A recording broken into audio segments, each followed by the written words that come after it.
infancia casi y con amigos que siempre guardo en mi memoria, y me gusta estar entonces con alguien que les gusta la escultura. Sabe que hace 50 años,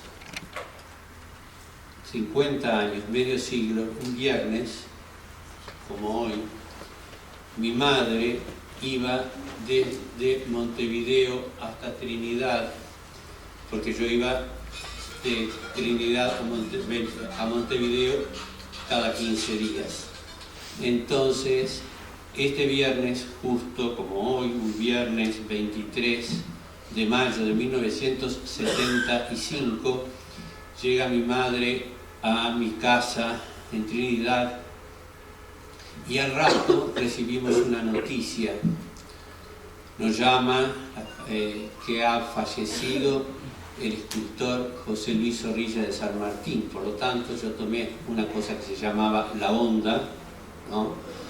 Y fui hacia Montevideo para ir al velatorio del que había sido mi querido maestro desde aquel primer día de 1970 que yo hoy contaba, no sé cuál fue.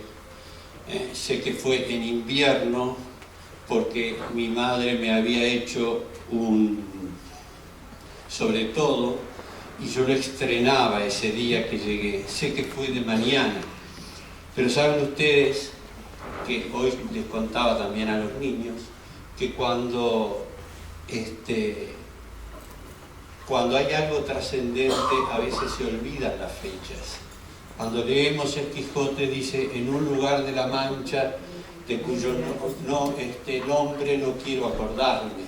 Y cuando Figari escribe la historia Quiria, también dice algo parecido. En un lugar que se parece a América, pero que está hacia el oeste, hay un país con forma de corazón. No se definen.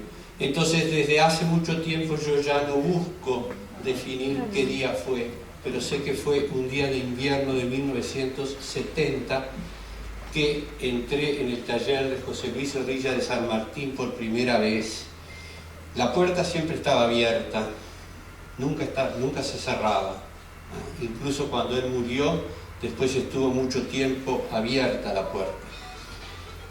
Pero recuerdo que mi madre golpeó y abrió un señor con un mameluco marrón que a mí me parecía enormemente alto, pero que medía 1,76 m, porque yo tengo el pasaporte que llevó para París en 1922 hasta 1926, lo ha donado la familia para la Fundación Cuadra. Entonces lo guardo, lo atesoro con mucho cariño. Él medía 1,76 m, así que no era tan alto, pero a mí me pareció muy alto. Salió con su mameluco marrón, me hizo pasar, y yo comprendí que ese era mi mundo. Estaba haciendo un Artigas, que es el Artigas de Buenos Aires, en 3 partes. Él estaba trabajando en ese momento en la parte del torso y estaba haciendo el armazón de las piernas. Digo, estaba haciendo, pero José Luis no lo hacía, se lo hacían todos los que lo ayudaban. Él hacía el tercio y luego ponían la arcilla y él modelaba, ¿no? Hablamos mucho rato, habló con mi madre, porque él le había tomado el examen de... mi madre estudiaba magisterio. Cuando estudiaba magisterio, en Trinidad faltaba el profesor de historia del arte, entonces la mandaron a dar la clase, a tomar en Montevideo, y quien se la tomó fue José Luis Zorrilla, que le mandó a hacer una carpeta que también guarda. Entonces se pusieron a conversar y había una escultura de los indios arqueros que él había hecho en París, que la tenía en el escritorio, que a mí me gustó tanto, que robé un poquito de arcilla de las que él tenía e hice un indio que mi madre la guardó y que todavía lo conservo, así que tiene más de 50 años. Ese fue el encuentro con José Luis. Después, cada 15 días, los sábados, siempre iba y hacía un macaquito, pero él siempre fue muy generoso, me explicó, y guardo todavía en mi casa los papelitos que me escribía y que me explicaba cosas, ¿tá? Una, que la vamos a ver ahí, cómo era una cabeza de caballo de frente. Yo había hecho un caballito que mi madre me decía, no copies, pero había hecho un caballo basado en el caballo del Grito de Asensio, que estaba en el taller. Ahora yo traje una foto, y esto es como 5 minutos más y que quedo, por favor, levántenlo porque la gente llega rodando acá. Bueno, entonces, saben que venía el caballo ahí, pum, lo vi y empecé a hacerlo, y lo hice chiquito, de cabeza, finito, y pasó José Luis y me dijo, recuerda que la cabeza del caballo es siempre un triángulo. Entonces me dibujó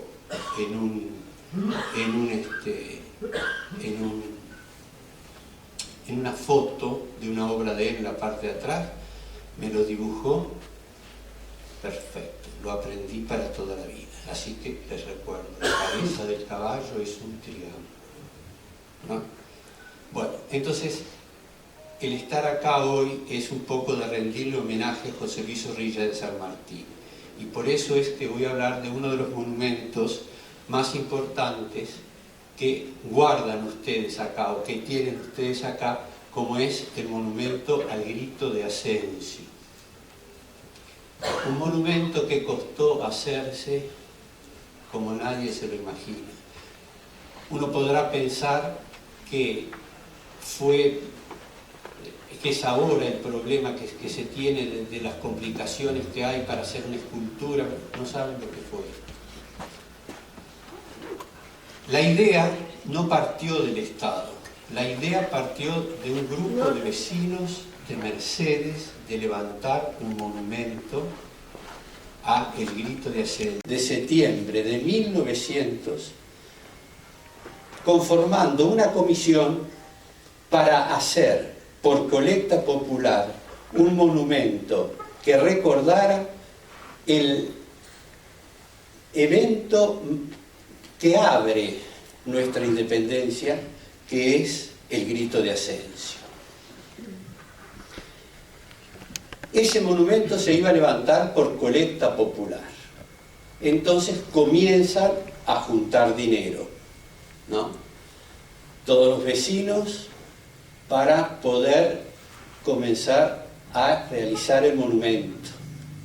Pero en 1901, ¿tá?, un 19 de julio de 1901, piden a el Poder Legislativo que les dé la facilidad de apoyar esta iniciativa. Y en 1901 el Poder Legislativo apoya la iniciativa de poder ir juntando dinero. Ahora el Estado aún no había intervenido en eso. Todavía juntaban dinero los vecinos.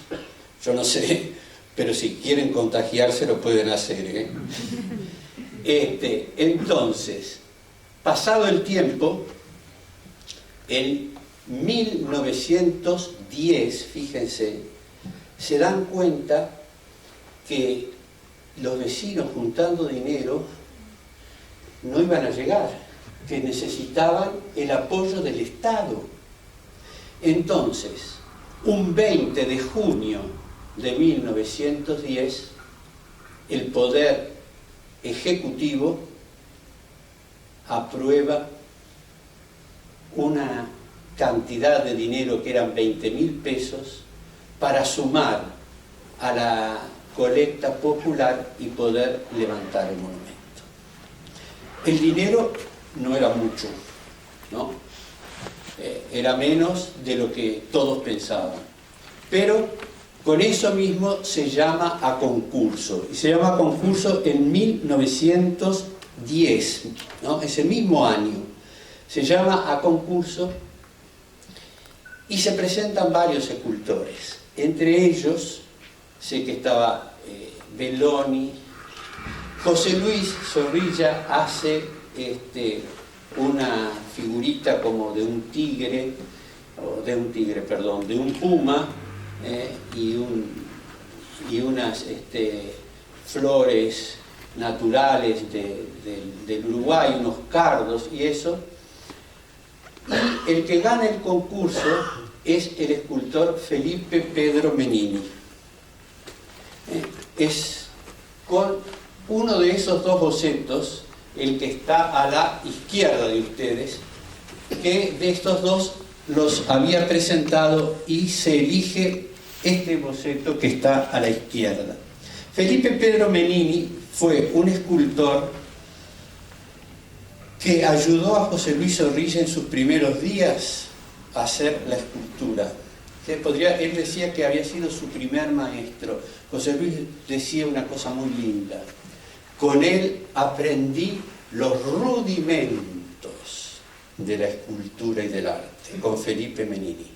Y le ayudó a Menini a levantar el monumento a un león que lo ha cambiado de lugar, que es el monumento a Diego Lamas, que estaba en la avenida Garzón, donde había caído Diego Lamas, y José Luis le ayudó a levantar ese monumento. Y también se había presentado junto con Felipe Menini, José Luis, en el concurso del monumento Artigas para la Plaza Independencia, aquel que habían llamado en 1919, y que por la calidad de la obra mereció una mención muy especial.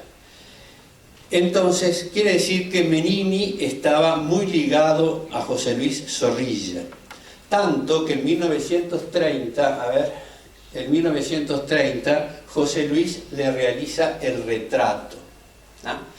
Y les voy a decir más. Y en 1940, cuando se muere Felipe Menini, lo velan en el taller de José Luis Zorrilla, ¿no?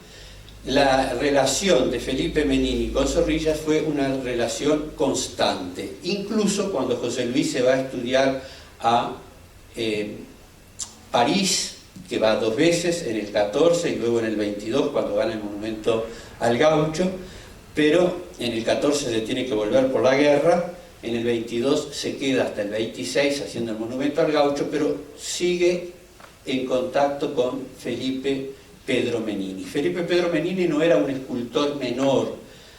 Saben que él había estudiado también en la Academia di Brera, en Milano, y había hecho varios monumentos. Entre ellos va a ser, después que gana en la tumba de Aparicio Saravia. Y Aparicio Saravia le había posado a Menini para que le hiciera el retrato. Y uno de los retratos que le hizo Menini a Aparicio Saravia aún se conservan en el taller de José Luis Zorrilla, ¿tá? José Luis Zorrilla después va a hacer el monumento a Saravia, que está en Montevideo, pero uno de los retratos que le hizo Menini está en el taller de Zorrilla. Bien, Menini gana este concurso que llaman 1910, que demoran en dar el premio, y en 1911 ya está firmando el contrato, a finales del 10, pero ya está firmando el contrato para hacer el monumento. Este es el boceto que elige en el centenario del Grito de Asensio. Recibe muy elogiosos conceptos, a los críticos le gusta, a la prensa le gusta, a la gente le gusta. Parece que ese gaucho llevara adelante aquella gesta y la calidad de la obra era superior a todo lo que se había presentado según el jurado que lo eligió. Entonces estamos hablando que esto, 1911, 1912, que comienzan a hacerse las primeras ampliaciones, y ahí un silencio y un vacío que desaparece el monumento. No sabemos por qué. Menini no continúa con el monumento, pero Menini sigue haciendo, por ejemplo, otras cosas, como por ejemplo, la cariátide que está en el... ¿Vieron el Palacio Legislativo que tiene una torre, como una especie de torre, que no es torre, ahora no me sale, donde hay varias esculturas que son de diferentes escultores uruguayos y italianos? Ahí hay una que se llama El Derecho, y que se repite, las que están en el oeste se repiten con las que están en el este, y las que están en el norte se repiten con las que están en el sur. Bueno, esto es la que está en el este, y en el oeste hay una de las cariátides que se llama La Ciencia, El Derecho, y es obra de Felipe Menini. Luego, bueno, como les dije, hace la tumba de Saravia, luego hace varios bustos, el busto del sacerdote que bautizó a José Enrique Rodó, que está en el Círculo Católico, y un busto a Blanes, que nunca sabemos si le posó Blanes o no, pero que ahora lo guardan en el Museo Nacional de Artes Plásticas. Quiere decir que Felipe Menini continúa con su obra, pero el monumento al grito de Asensio queda quieto. Es el doctor Alejandro Gallinal, viejo, bueno, no Alejandrito Gallinal, el que fue embajador, sino don Alejandro Gallinal, el que era médico, el que tiene un retrato que está en la Rambla y Gallinal. Bueno, él toma como presidente de la comisión otra vez la iniciativa, y es en 1936 que lo hace. Ahí toma la iniciativa, comienza a pedirle a José Luis, está vivo Felipe Menini, ¿no? Pero empieza a hablar con José Luis, era muy amigo de don Juan Zorrilla, y le empieza a pedir a José Luis que piense en retomar esa idea, y él comienza a hacer las gestiones con el Estado. José Luis comienza a hacer entonces una serie de bocetos. ¿Ven? Ahí hay a ver, dale para atrás un poquito. Ahí va, o pone ahora para adelante. ¿Ve? Ahí comienza José Luis a hacer una serie de bocetos. Estos dibujos, ahí hay otro, no, para atrás. Ahí hay otro que está ahí. Y en 1939, cuando ya está consolidado como que José Luis podría hacer el monumento, hace el boceto, ahora sí, el boceto que está a la izquierda de ustedes, ¿no? Ven el de Felipe Menini y el de José Luis Zorrilla de San Martín. Pero ahí pasa algo. Cuando José Luis hace este boceto, el Círculo Fomento de las Bellas Artes, que se había fundado en 1905 y del cual Felipe Pedro Menini había sido uno de los fundadores, junto con Carlos Alberto Castellanos, porque se reunieron en la casa de Carlos Alberto Castellanos una cantidad de jóvenes universitarios, se fundaron el Círculo Fomento de las Bellas Artes, como decía José Luis. El Círculo de las Bellas Artes se queja al ministro. ¿Por qué se queja al ministro de Instrucción Pública? Porque dice que no se le puede encargar a un escultor particular una obra que tendría que ser otra vez llamada a concurso para que todos los escultores tengan la posibilidad de poder expresar lo que sienten en el monumento, en el monumento sí que van a hacer sobre el grito de Asensio. Una cosa muy linda, pero de la cual yo no estoy de acuerdo, porque la mayoría de los monumentos fueron todos encargados así. Tú sabrás después, porque el que está en Dolores se lo encargan también a José Luis Zorrilla, el Saravia se lo encargan así, hay muchos. La carreta se le encarga el Consejo de Gobierno a Belloni, la dirigencia otro tanto, y así muchos, a escultores y a escultoras. Por ejemplo, a Margarita Fabini le encargaron el monumento a su tío, que era Eduardo Fabini, que estaba en la placita Fabini, que queda en Malvin, y que se lo llevaron, a una cuadra está la jefatura, ¿no?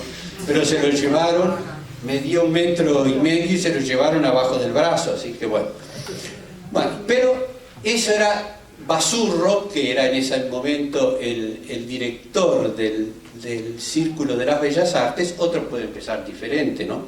El director del Círculo de las Bellas Artes se queja por eso. El ministro le hace llegar entonces a don Alejandro Gallinal la queja que había tenido el Círculo de las Bellas Artes. Y Alejandro Gallinal y Gómez Aedo, que era el secretario de la comisión, contestan. Y miren lo que contestan. Lo que le hemos pedido a José Luis Zorrilla de San Martín, luego de hacer toda la historia de cómo, esta que yo les hice, de cómo se hizo el monumento, de que se llamó a concurso, y agregan, se habían presentado 10 bocetos, de los cuales tuvimos que rechazar 12, ¿no? Porque todos los escultores buenos, salvo Felipe Menini, algunos no se presentaron por el poco dinero que había. Tampoco este monumento es obra del Estado, dice Gallinal. No es obra del Estado, es obra de una cantidad de personas hacerlo, y que le han pedido al Estado que colabore, pero es del pueblo de Mercedes que lo quiere hacer. Y lo que va a hacer José Luis Zorrilla, escuchen esto, y lo que va a hacer José Luis Zorrilla no será otra cosa que ampliar la idea que ya había hecho como monumento Felipe Menini. Ahí lo tienen. Si les parece parecido, me avisan. Eso no conocer a José Luis, saben que cualquier otro escultor pudiera haber ampliado una escultura. Lo hizo Belloni, lo hizo Prati.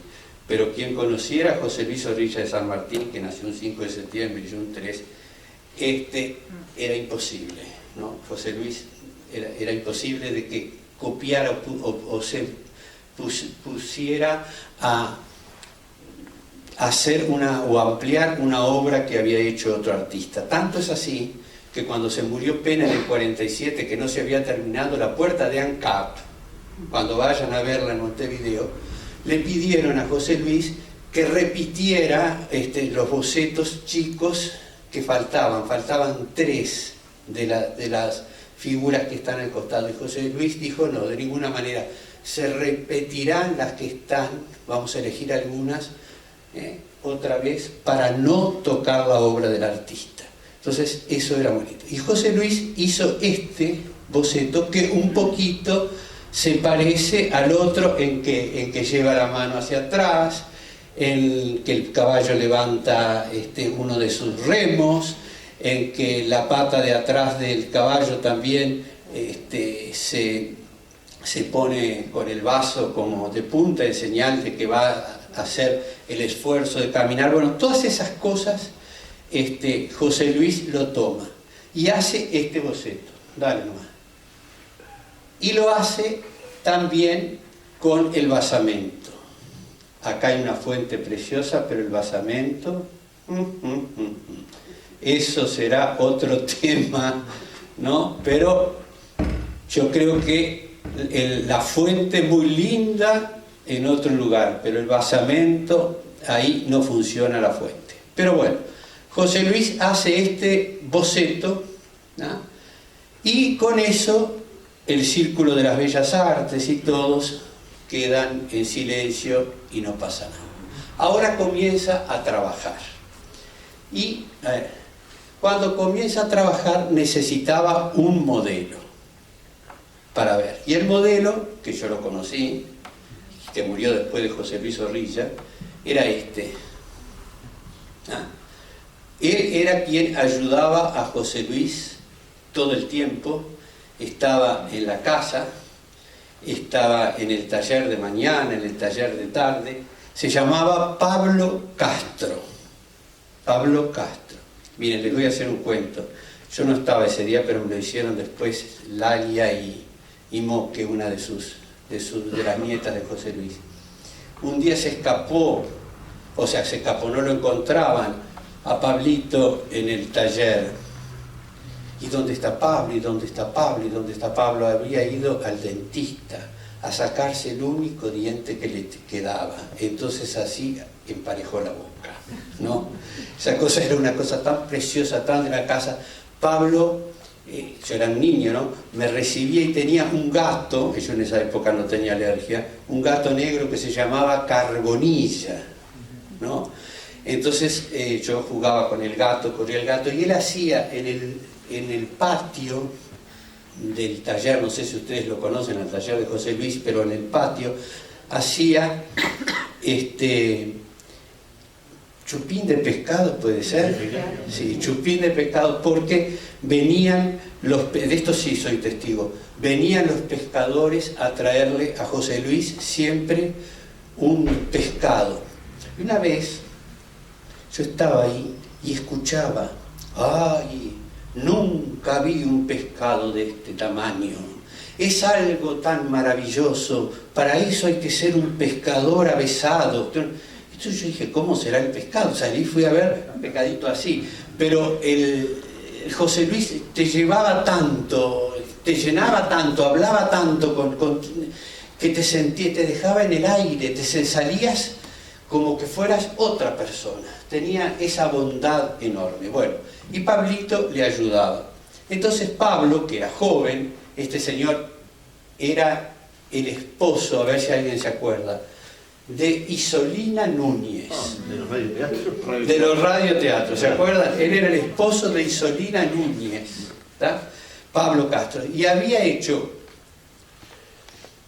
en un lugar, si un día van al taller de Zorrilla y yo estoy, se los cuento.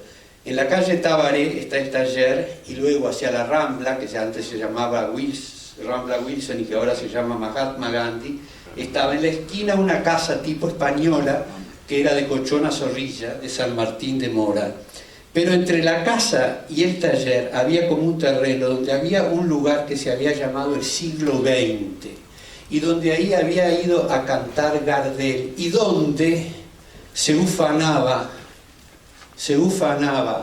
Pablito de haberle hecho el asado a Gardel. Bueno. Volviendo atrás, en una barrica con el torso desnudo de pescador que tenía Pablo, le posa a José Luis Zorrilla para hacer el torso del monumento que hoy vemos aquí en la plaza principal, ¿no? Ahí enfrente de la catedral.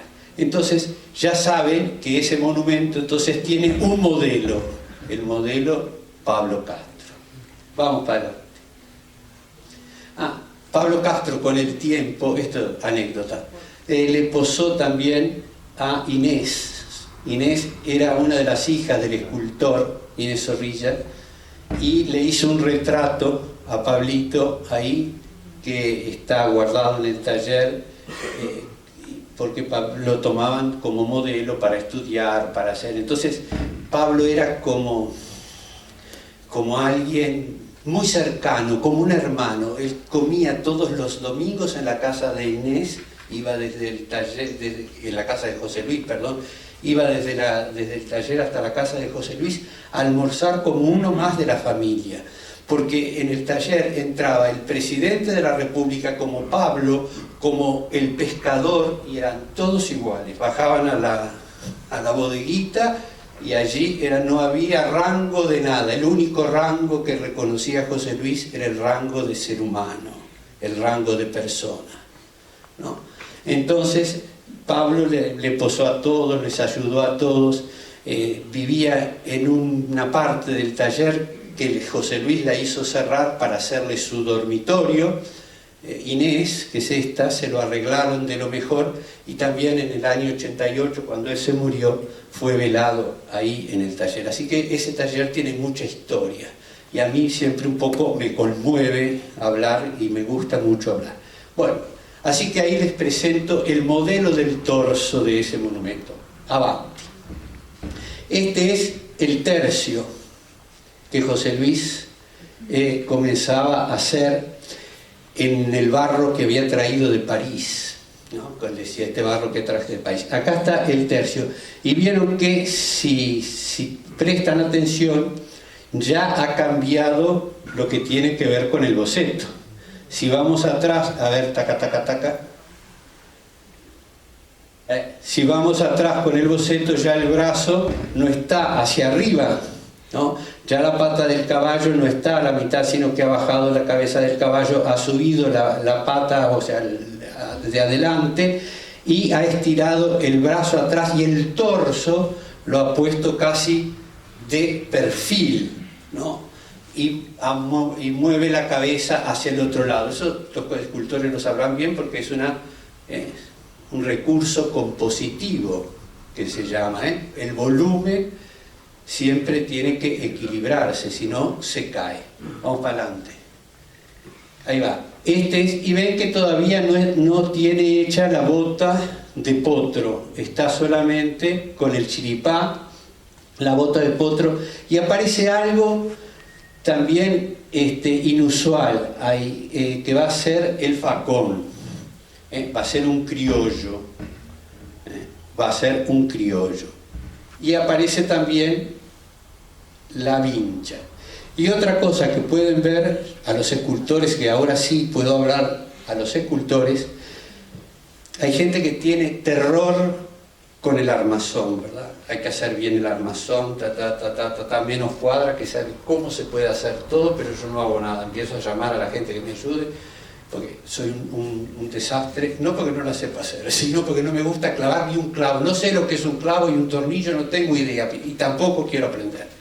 Pero como ven, tiene la parte del centro, que es lo que sostiene, es el eje, y vieron que las patas de atrás, que están hechas con hierro, ¿no? Con un hierro que no siguen el curso, porque José Luis le pareció de que el primero no quedaba bien, entonces lo desplazó. Se arreglará luego el yesero para pasarlo, ¿no?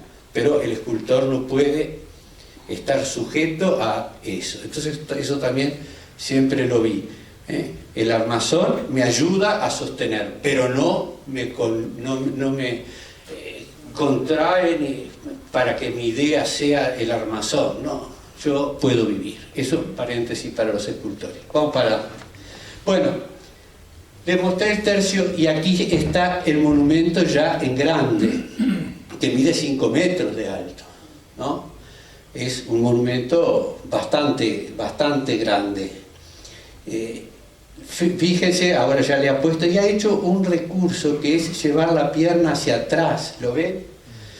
Eso, si ustedes estudian la escultura del siglo XX, ustedes saben cómo se divide la escultura del siglo XX. El siglo XX, XIX y los primeros años del XX es la transformación de la figura humana. Después hablamos si existe escultura figurativa o no figurativa, abstracta y no abstracta. Yo les diré que no existe ni escultura figurativa ni abstracta, porque esto es una escultura abstracta, total, ¿no?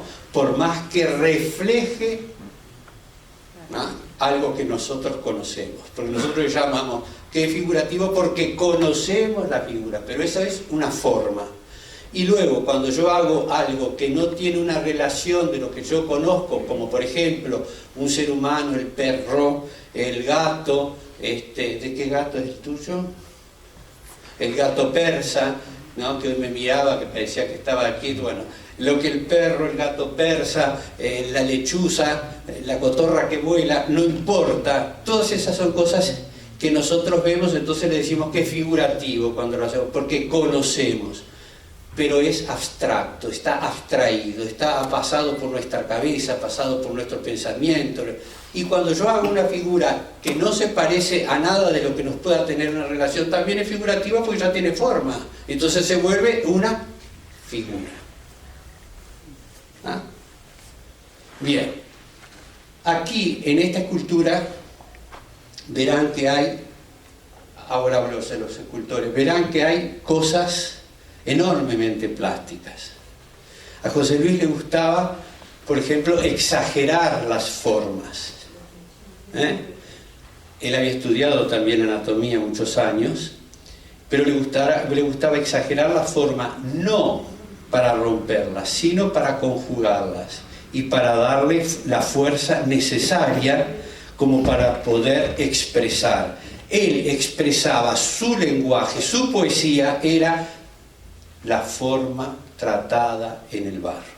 Entonces verán el pecho del caballo, ¿no? Cómo está como aumentado. Yo después traje unas fotos más de los detalles. Y también verán la cabeza del caballo, que lo vamos a ver con detenimiento. Pero la cabeza del caballo es una cabeza del animal que tiene absolutamente toda la anatomía, pero fíjense, nos recuerda a un caballo como fantástico, a un caballo que tiene que ver con aquella Grecia arcaica, con aquella, o si no, con el caballo de la Grecia posterior, pero aquellos caballos que era capaz de hacer fidias. Pero no era una copia del caballo criollo, sino que es el caballo criollo interpretado en otra dimensión, en una dimensión diferente, en un mundo diferente. José Luis te llevaba siempre a su mundo, y su mundo era un mundo siempre donde todas las personas eran arquetipos. Cualquier persona era un arquetipo. Entonces, esto es una escultura donde aparece el arquetipo más que formado y más que demostrado. Avanti. Ahí está para que vean de José Luis y el caballo. Y aquí esta foto nace cuando en 1941, que esto me llamó la atención, en 1941 lo van a visitar, ya está terminado el monumento que lo hace entre el 39 y el 41, hace este monumento. 1941, en enero, está terminado el monumento y solamente lo tienen que pasar al yeso, que el que lo pasó al yeso fue Russo. ¿Te acordás de Russo, el que enseñaba en la escuela de arte? Russo, que trabajaba con Gianmarchi. Gianmarchi y Russo pasaron al yeso este monumento. Y estamos en enero de 1941 y lo querían inaugurar el 19 de abril. Y había que pasarlo al yeso, 5 metros, luego fundirlo. Y llega el fundidor, que era Ronaldo Vignali, el fundidor de la fundición Vignali, el fundador, y dice que sí, que se podría hacer. Entonces, bueno, la comisión quedó contenta, pero al tiempito parece que pasaron el 19 de abril estaban en enero, la iban a inaugurar en febrero, el 20 de febrero, imposible para todo. Entonces lo pasaron al 19 de abril, pero del 19 de abril se va a dilatar hasta 1942. Pero el asunto de esto, del 41 al 42, pero el asunto de esto es que una vez que llegó la comisión con todos formados don Alejandro Gallinal, Gómez Aedo, el intendente de Montevideo, el intendente de aquí, de Mercedes. Se le ocurre a don Alejandro Gallinal que se haga una copia también para poner en Montevideo. Entonces que no se funda uno, sino que se fundan dos, porque era tan bueno el monumento para ellos, ¿no? Y que lo es, era tan bueno ese monumento ecuestre que Montevideo también tenía necesidad de tener uno como tenía el Gaucho, para completar el que José Luis había hecho del monumento al Gaucho.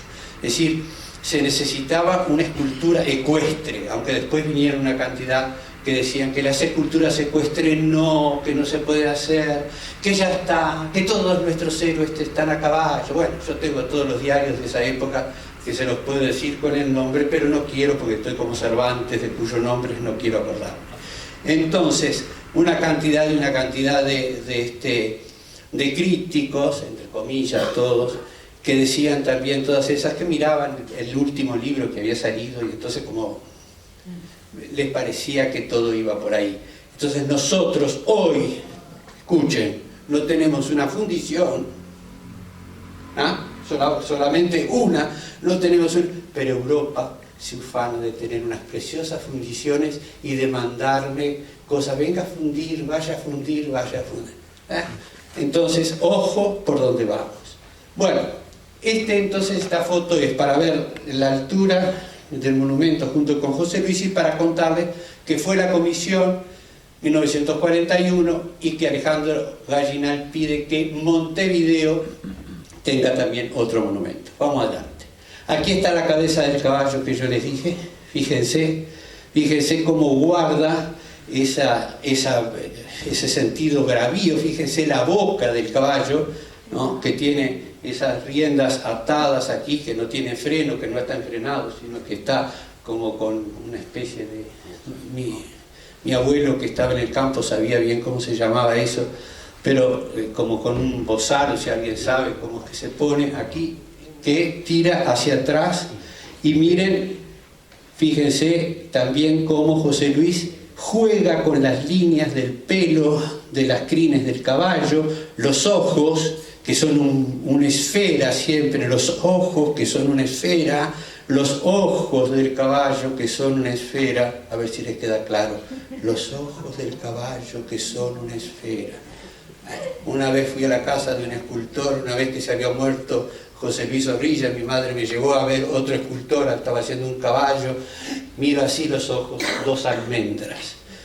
Bueno, entonces, los ojos que son una esfera, y fíjense las orejas hacia atrás, que está ese sentido también de que va corriendo, no del caballo que está atento, sino del caballo que está en el acto de correr. Bueno, todas esas cosas José Luis las pensaba y te las hacía pensar, y lo hacía pensar siempre. Vamos para adelante. Y acá está la foto de cómo se conserva actualmente y aquello otro que también les expliqué. Aquí tienen un primer plano de la cabeza del caballo, que no tiene las riendas, porque se modela así las riendas, y también está la cabeza del jinete que mira hacia un costado, mientras que el cuerpo de él se tira hacia el otro costado. Esto es la obra monumental, y acá adelante tiene un trabuco, no sé si lo han visto, tiene un trabuco también. Vamos adelante. Ahí está la cabeza. No es el retrato de Pablo Castro, no es el retrato de Pablo Castro, sino que es un gaucho, un criollo que hace la mixtura entre el indio y el español, que da origen al criollo. Hoy yo de mañana les recité, no sé a quién, una poesía de Fernán Silva Valdés, que dice: gaucho, naciste en la juntura de dos razas, como en el tajo de dos piedras nacen los talas, ¿no? Allá lo repitieron porque en la escuela se enseñaba, aunque Osiris Rodríguez Castillo, que iba a casa a tocar la guitarra con Alberto y tal, siempre decía que gaucho no era una raza, sino una forma de vivir. Pero esas eran las cosas que decía Osiris, ¿no? A mí me gusta pensar la de Fernán Silva Valdés. Bueno, bien, vamos para adelante.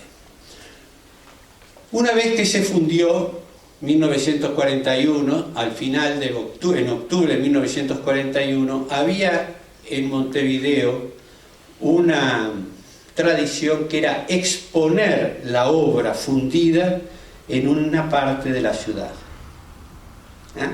En la Intendencia de Montevideo, por ejemplo, se expusieron varios, el Artigas que hizo José Luis para Tacuarembó, y acá en la calle Agraciada y 18 de Julio, cerca de mi casa, se exponían también monumentos. Acá aparece una foto del monumento al Grito de Asensio ya expuesto en Montevideo para que la ciudadanía lo admirara antes de que llegara a el destino que era Mercedes.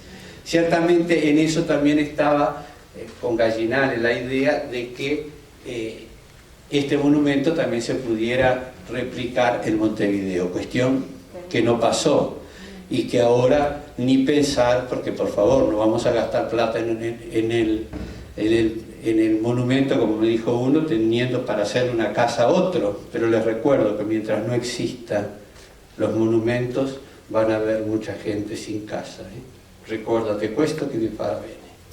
Vamos para adelante. Aquí está el monumento entonces que traen a la plaza. Miren qué precioso que quedaba sin la fuente. Fíjense cómo Poseb y de Mori, que estaba en la calle Martín Fierro, hizo en granito el basamento. Hizo en granito el basamento y escribió Asensio adelante, y en la parte de atrás 1942, porque fue el año en que se inauguró. Miren lo sencillo de este monumento, y esto lo hablo en serio. Miren lo sencillo de este monumento, que hace que dialogue con el entorno, que dialogue con la plaza, que el monumento no sea un adorno, que el monumento sea una parte más del lugar. Porque si el monumento es un adorno, necesita la luz, la fuente. El otro día pasé por otro lugar, por Canelones, y en la plaza había un monumento, está el monumento que hizo Danielo. Entonces me fui a acercar a mirarlo, y salta un chorro, y salta. Bueno, pero entonces así hay que venir con la pelota y la foca, porque no, hay que tener conciencia de las cosas. Los monumentos no son adornos. Ahora he puesto el monumento de Moller, ¿cómo es que se llama? No voy a hacer Rivera para que no se enojen. De Oribe, que está puesto ahí casi casi en la mitad de la calle, es decir, como que molesta. No como que el monumento es parte de algo. Y José Luis, cuando habla de este monumento, en una entrevista que le dice, entonces es una cosa preciosa, he hecho un monumento, lo he puesto, yo te lo mandé, lo he hecho un monumento, lo he puesto sobre un basamento simple, lo he hecho armónico, para que cuando pase la gente, el más intelectual como el menos intelectual, pueda mirarlo y comprenderlo, pueda leerlo, se sienta dentro del monumento, sienta que no es un idiota que pasa y yo no lo entiendo, no digo porque no lo entiendo, no, que sea alguien. Entonces eso era popularidad, eso es popular, eso es lo bueno. Entonces el basamento que hace, que vieron que lo respeta con ese que había hecho en plasticina, porque él hacía todo, el basamento, el primero en la escultura, después todo el basamento en plasticina, perfecto hasta que se lo pasaba. Bueno, vieron que él lo respeta, y habían venido aquí con la comisión para verlo, dónde se iba a colocar, cómo se iba a colocar, de tal manera que en la plaza no fuera una molestia, como una palmera plantada en la mitad, sino que fuera parte integrante de la plaza. Con eso no quiere decir que saquen la fuente, pero sí que la podrían reformar. Sigo para adelante. Ahí está el monumento tal cual, visto para un lado y para el otro, y con la simbología que se las explico, que es muy simple. La mano va hacia atrás, porque es la que lleva el grito para que todos los demás sigan. Es el primer grito. El grito lo abre la boca el gaucho, fíjense que va para atrás, dale para atrás.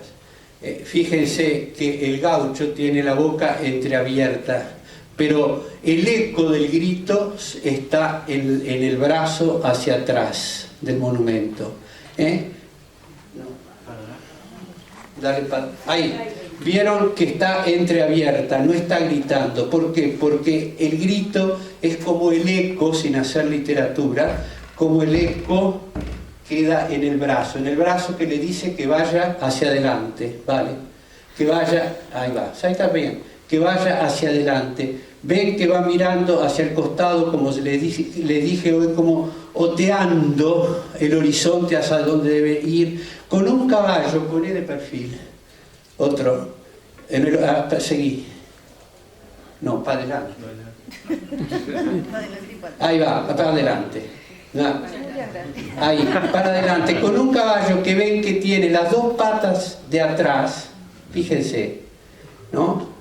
Una que está doblada, la mano igual, ¿tá? Que está doblada la otra mano de adelante, y dos que parece que se sostiene. Esa pata que está así, que parece que lo sostiene, no es que lo sostiene, es la que está dando el impulso. Es como el monumento a Artigas que está en la Plaza Independencia. Está tan bien pensado que no es el que sujeta como en el monumento a Oribe de Moller, que las dos patas de adelante sujetan, porque el Oribe ha hecho hacia atrás las riendas y la cabeza, entonces él sujeta con sus patas el paso. Acá al contrario, afirma el paso, y eso se logra siempre haciendo, pero yo tengo que subir, es tan alto esto, tengo que subir y le voy a explicar. Esto se logra haciendo un triángulo. Ay, Dios mío, acá es como llegar al paraíso.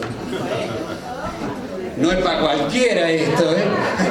Miren, esto se logra con esto. Aquí y aquí se forma un triángulo.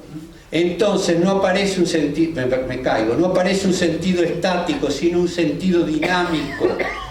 Por eso cuando ustedes hagan una escultura, siempre piensen primero en la arquitectura de la forma, luego es el caballo, es el ganado, la cabeza, lo que quieran, pero primero la arquitectura. Entonces ven, y una vez que está esto, estas dos patas hacen la fantasía del movimiento, pero necesito algo que me dé el sostén y el impulso a la vez. ¿Se entiende? Sí. Bien. Entonces, ustedes, la ciudad, cuenta con una cosa muy linda. Ay, Dios mío. Una de las mejores esculturas que hizo José Luis Zorrilla de monumentos ecuestres en su obra. Ya les conté quién era el modelo. Ya les conté el tiempo que lo llevó. Con lo que sobró, porque antes sobraba plata, ahora siempre falta, yo no sé por qué, pero bueno, algo hay que arreglar. Con lo que sobraba, se pudieron hacer, dale para adelante, la medalla conmemorativa del monumento. Esa medalla conmemorativa que José Luis hizo el relieve, el bajo relieve del monumento tal cual, y luego atrás escribió el recuerdo de esa obra, ¿no? Y está Mercedes 1942, y fíjese que lo hacen un 25 de agosto. Bueno, les he dado un poquito una historia, pero creo que después de todo lo que investigué, que me queda más por decir, muchísimo, podría escribir un opúsculo, ¿no? Y bien que la Intendencia de Mercedes podría editarlo,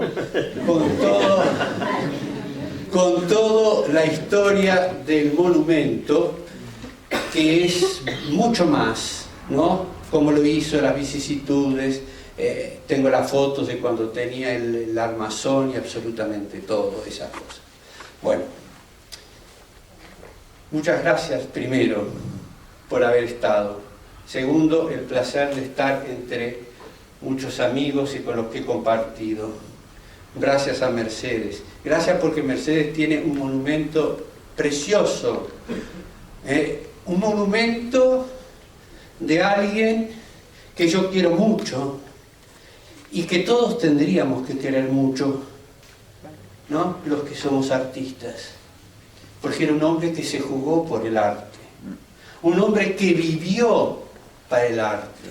Un hombre que no tenía idea sino del arte. Fíjense que cuando su taller estaba abierto y se le llevaban las esculturas, le preguntaba, pero ¿y la que estaba allí y no está? No. Y la buscaba. Ah, bueno, entonces se la llevó el dueño.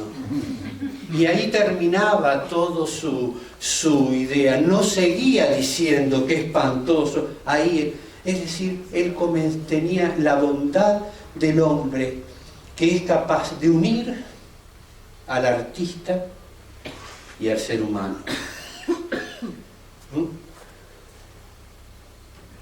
50 años nos distancian de su presencia física, pero 50 años nos acercan a su obra. Mirándolo 50 años después, es más alto aún de lo que lo vi. Su nombre no es para olvidar, ¿no? Su nombre queda escrito en el libro de la historia del arte. Su nombre y su obra, que es su nombre, son para mirar y para seguir adelante, no para imitar, sino como el trampolín para dar el salto. Artistas queridos, recuerden a Zorrilla, lleguen al corazón de ustedes como él llegó al de él. Y les digo, el único consejo que recibí de él, una tarde ya viejo, cuando mi madre me dijo, no está muy bien José Luis, que me dijo esto, trabaja siempre, a toda hora, trabaja, siempre trabaja. Muchas gracias.